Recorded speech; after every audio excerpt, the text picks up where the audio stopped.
Hey everyone, I wanted to make a video about how to reinforce a clear focal point in your dog's heeling. So if you have a dog that doesn't really stay connected with your face, if you want your dog looking at your face, or maybe they just kind of stare up into space and they're not really focused on a clear point. What I'm about to talk about also helps with dogs that are kind of passive or stocky or just lack emotion in their heeling.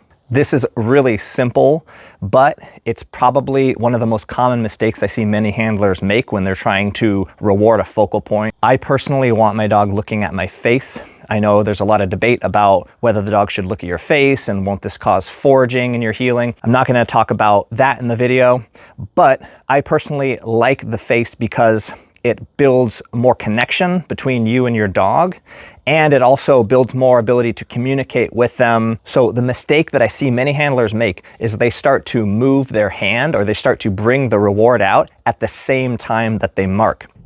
Yes. Yes. Whenever you present two stimuli at the same time, your dog will respond to the more dominant stimulus. So if how you typically reward is by saying yes and throwing the ball at the same time, yes, yes, your dog will start looking for that movement of your hand instead of watching your face for the marker. So you'll see this behavior in a lot of dogs where the dog's head and their focus and their eyes are kind of darting back and forth and they're not really locked on to a specific target.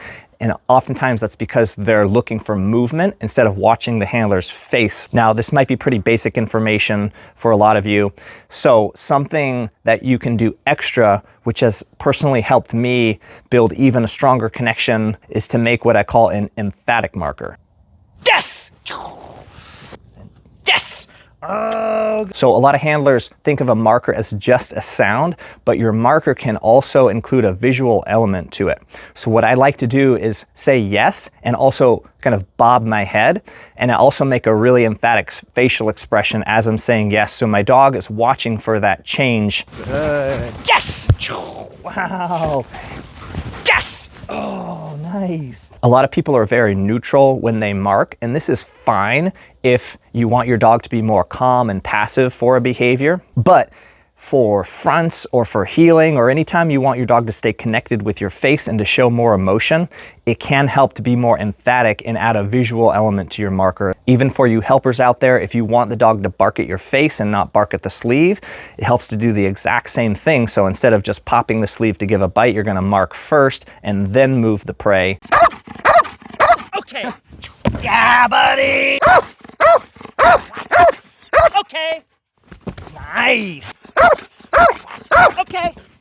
So in closing, remember, mark before you move your hand or before you move the reward. If you present them at the same time, your dog is going to watch for that movement instead of watching your face for the marker. And then second, be more emphatic when you mark and add a visual element to it with a head bob or just a clear change in facial expression.